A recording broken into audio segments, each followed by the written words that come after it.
Coordenadora do Bloco de Esquerda, Mariana Mortágua. Mariana, boa noite. Boa noite, obrigada pelo convite. Em 11 meses, em 11 meses de governação, é possível que nada esteja melhor no SNS?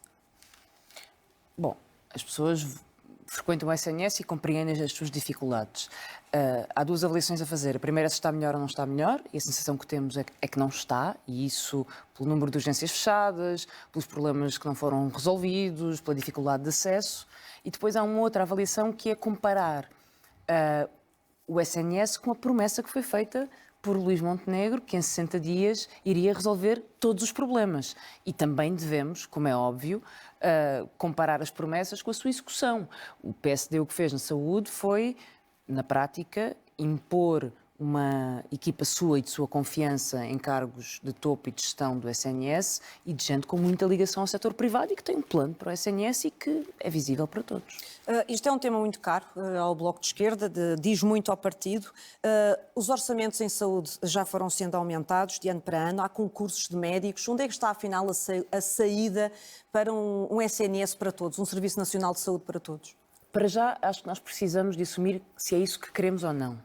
Nós não podemos continuar a ter um discurso que depois cria confusões, que é toda a gente diz que defende o SNS, mas vai-se privatizando aos poucos, vai-se deixando sair aos poucos. Isso aconteceu com o próprio PS, que foi desinvestindo e foi aumentando a percentagem e o peso dos privados, mas também aconteceu com o PSD.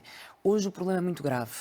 E para o resolver temos mesmo que apostar em reter profissionais. Eu estou convencida que isso é a chave para além da autonomia da gestão.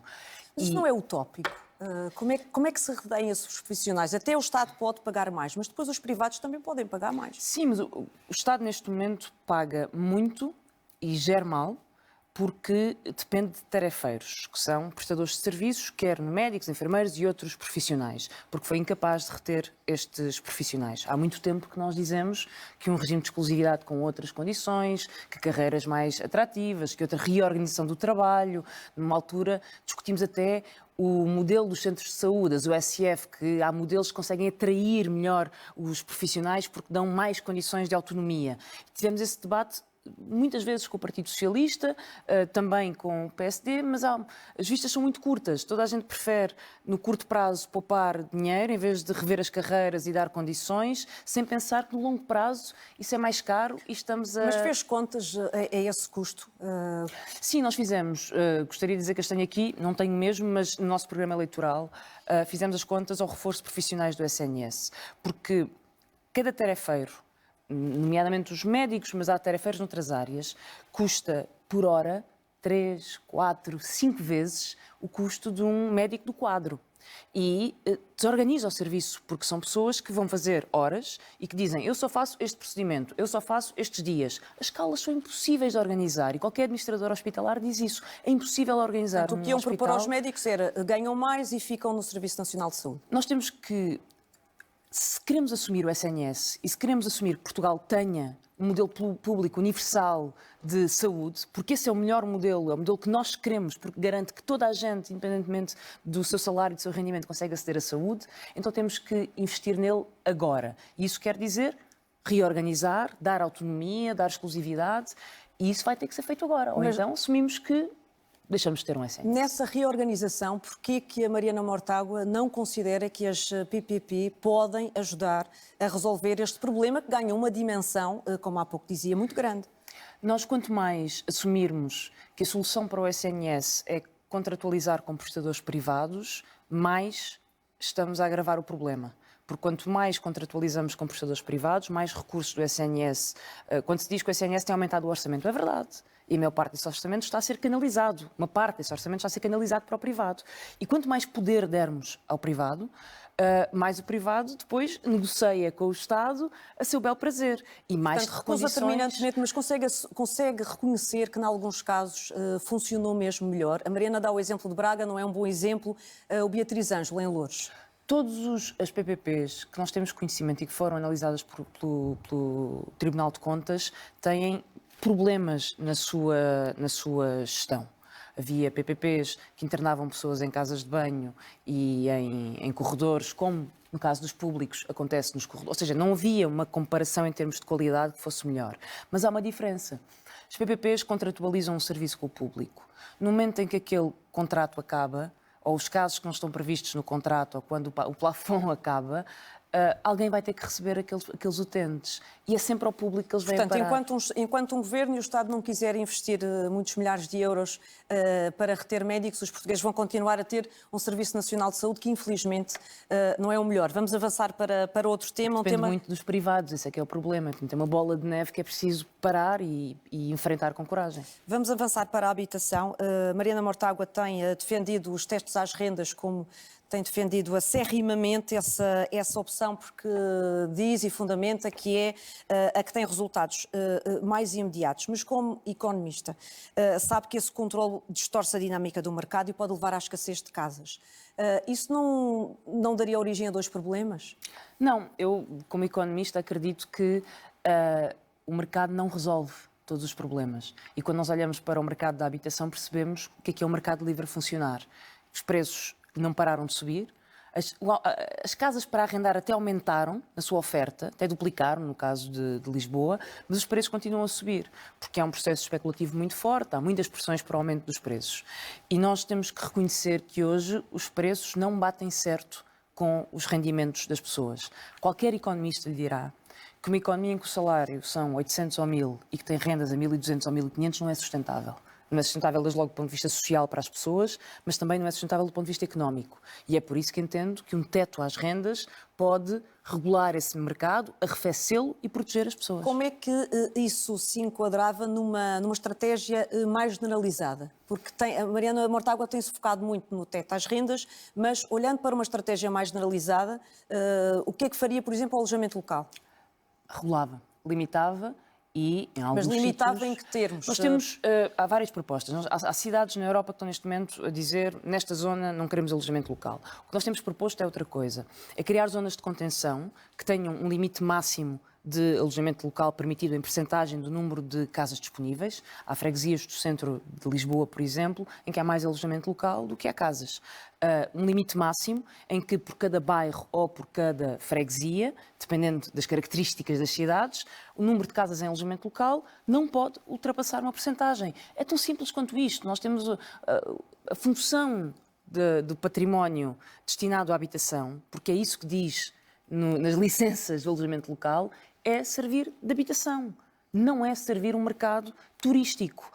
É óbvio que não há nenhum problema de princípio com o alojamento local, fora dos sítios que têm um problema de habitação. Mas nos bairros, nas cidades, nos centros urbanos em que há um problema de habitação, é preciso limitar o alojamento local. E entendo uma intervenção do Estado no mercado imobiliário como uma situação de emergência, neste caso? Neste momento eu acho que é uma situação de emergência nacional. E há algum tempo que é.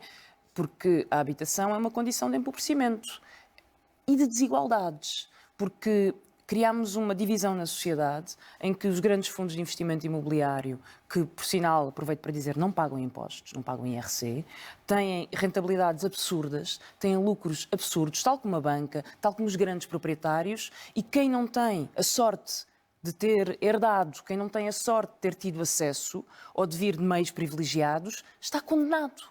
Condenado. É uma condenação para a maioria da população. Falam tantas vezes de elevador social. Qual é o elevador social? Uma pessoa que tem 30 ou 40 anos e ganha 1000 euros e não consegue ter uma casa para os seus filhos, para a sua família, para a sua independência. E é por isso que é uma emergência e é por isso que eu acho que são precisas medidas muito fortes para resolver a crise. Vamos olhar um pouco para o futuro. Já falou com Pedro Nuno Santos, olhando para o futuro? Já conversaram? Conversámos muitas vezes, algumas vezes ao longo dos últimos anos. Mas nestes últimos tempos, isso já aconteceu? Não, desde que foram convocadas eleições, não falámos, a não ser conversas.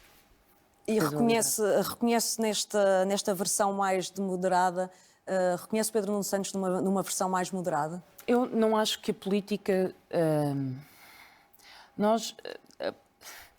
A política espetáculo, como ela é hoje vista, com tudo o que tem de bom e tem de mau, faz com que os políticos sejam muitas vezes analisados pelas suas características pessoais e não pelas políticas que defendem. E eu achava importante que nós centrássemos nas políticas que cada partido defende. Aquilo que Pedro Nuno Santos disse como secretário-geral do Partido Socialista nesta campanha foi que não há nada a fazer na habitação. É esperar que a construção dê os seus resultados. O Partido Socialista governou em maioria absoluta e o SNS piorou. E não há como não dizer piorou. Já vinha a piorar antes. Aliás, essa é a razão pela qual até houve um desentendimento entre nós no passado. E, portanto, o Partido Socialista tem uma cota muito grande de responsabilidades no estado em que chegou o país, neste modelo económico, na desproteção dos imigrantes, em muitos dos temas com os quais hoje somos confrontados. E Pedro Nuno Santos diz: eu quero mais um voto que o PSD para governar, apoiado pelo PSD. E há uma coisa que eu sei, é que esse governo não vai resolver nenhum dos problemas que nós estamos aqui a falar, como a saúde ou como a habitação. É preciso ter uma esquerda forte, deputados do Bloco de Esquerda no Parlamento, porque é isso que pode fazer uma diferença na relação de forças. E para essa esquerda forte, vamos imaginar alguém que está indeciso entre votar no PS ou votar no Bloco de Esquerda. Porquê que essa pessoa deve votar no Bloco de Esquerda? Já elencou aí alguns motivos, mas porquê que o deve fazer? Há muita gente que me para na rua e que me diz: eu quero um entendimento. Os partidos à esquerda devem se entender. E eu acho que têm razão. É preciso soluções para o país. Mas essas soluções têm que ser soluções muito concretas. Ou nós temos deputados suficientes para ter um teto às rendas, como falámos aqui, ou, por exemplo, para taxar as grandes fortunas, tendo em conta as desigualdades em Portugal, ou essas medidas não vão para a frente, porque o Partido Socialista sozinho não as vai pôr em prática. O que a Mariana Mortágua está a dizer é que, eventualmente, num acordo pós-parlamentar, o teto às rendas e taxar os ricos eram condições essenciais para essa ala à esquerda funcionar? Há temas que são essenciais e que são temas... E esses eram dois deles. O teto às rendas, o trabalho por turnos, que temos falado sobre o salário, o tempo de trabalho, taxar os ricos para ter mais igualdade, parece-me que são condições de um programa hoje que possa mobilizar as pessoas, responder à extrema-direita, trazer justiça à economia, trazer igualdade. Eu acho que isso nos pode dar um horizonte de futuro. Ora, que ninguém se engane. Não há nenhum governo do Bloco Central, seja qual for a sua configuração, que nos vá trazer a estabilidade que só as medidas de justiça podem trazer. E espero que esta campanha possa demonstrar isso. Falou na direita. Há muitos problemas sociais em Portugal. A esquerda sempre atacou esses temas e apresentando por pontos soluções, mas a mensagem não está a passar. Porquê? Há uma viragem à direita que é uma viragem política, votos, mas cultural, ideológica. Podemos discutir as suas razões. Há um sistema económico que prometeu muita coisa e que entregou muita frustração, e há sempre uma direita muito disponível para encontrar bodes expiatórios, para encontrar saídas fáceis, para culpar o outro. E esse discurso tem feito caminho, e nós vemos que ele faz caminho quando temos o próprio PSD a falar das percepções de segurança e de insegurança associadas aos imigrantes e a forma como o próprio PS mudou o seu discurso sobre a manifestação de interesse e sobre a imigração. E esta viragem cultural e ideológica faz com que seja difícil fazer esta batalha política. E eu estou convencida que nós temos que falar às pessoas. E é por isso que temos uma campanha porta a porta, é por isso que Mas não tem funcionado. A minha pergunta era porquê que isso não tem funcionado? Porquê que as pessoas têm virado para outra frente, neste caso do outro lado, extremista e de direita? Mas acho que em parte tem mesmo a ver com isto, tem mesmo a ver com esta guerra cultural, com este desenterrar de ressentimentos que a extrema-direita faz de uma forma muito oportunista e muito mentirosa também. A verdade dá trabalho a dizer, ao contrário do que muitas vezes se diz. A verdade não se diz em 30 segundos no TikTok, nem no Instagram. Os argumentos demoram tempo a dizer, as propostas demoram tempo a argumentar. E há muita dificuldade em hoje fazermos passar propostas. Quando eu falo de um teto às rendas ou de uma taxa sobre grandes fortunas, não é só a extrema-direita que me ataca. Quando eu falo sobre habitação, sobre especulação, sobre fundos imobiliários, não é só a extrema-direita que me ataca. Há um sistema de desigualdades que faz força para continuar a existir. E nós queremos que ele mude porque achamos que essa é a condição para derrotar a extrema-direita. E acho que é por isso que nos Estados Unidos a esquerda do nosso campo, de taxar os ricos, tem estas propostas, está a ser a única capaz de enfrentar Trump. Acho que é por isso que em França a esquerda é a única capaz de enfrentar a extrema-direita. E se em Portugal depender do Bloco de Esquerda evitar que a direita governe, Mariana Mortágua pondera negociar e deixar algumas condições que falava há pouco, dos tetos às rendas e outras. Nós temos que pensar na política como a resolução de problemas. Impedir que a direita governe é um objetivo. Não vou mentir, é óbvio que é um objetivo para qualquer pessoa de esquerda e porque a direita faz mal ao país. E Pedro Nuno Santos é um líder que pode unir a esquerda? O que pode unir a esquerda é obrigar o Partido Socialista a aceitar propostas. O que pode unir a esquerda é se a esquerda tiver deputados no Parlamento. Não há união da esquerda sem essa capacidade e essa força da esquerda no Parlamento. Isso são deputados do Bloco, porque, caso contrário, o que vai sair das eleições é ou um novo governo do PSD apoiado pelo PS ou um governo do PS apoiado pelo PSD. Instabilidade, nenhuma solução para nenhum problema e, portanto, a condição é a eleição de deputados da esquerda e, neste caso, do Bloco de Esquerda. Mariana Mortágua, obrigada por ter vindo ao 360. Obrigada. Boa noite.